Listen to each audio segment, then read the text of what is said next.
On a du nouveau pour les salariés du particulier employeur.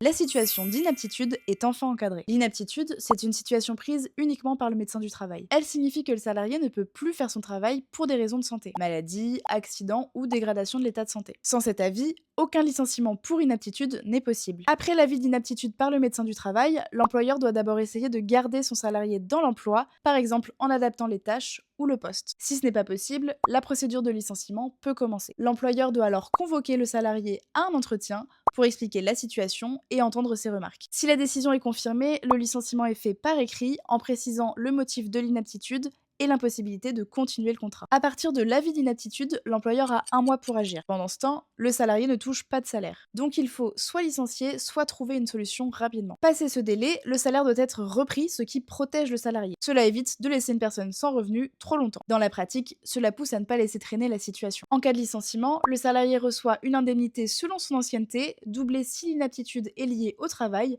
ainsi qu'une indemnité de congé payé. Le préavis n'est pas travaillé et il n'est payé que si l'inaptitude est d'origine professionnelle. Ce cadre prend donc en compte les particularités du travail à domicile où les situations de reclassement sont limitées, tout en protégeant les droits du salarié. Nous, c'est l'UNSA FESAD, on est la fédération de services de l'UNSA, qui est l'Union nationale des syndicats autonomes, et on est là pour t'aider à te faire connaître tes droits et à te défendre. Alors abonne-toi!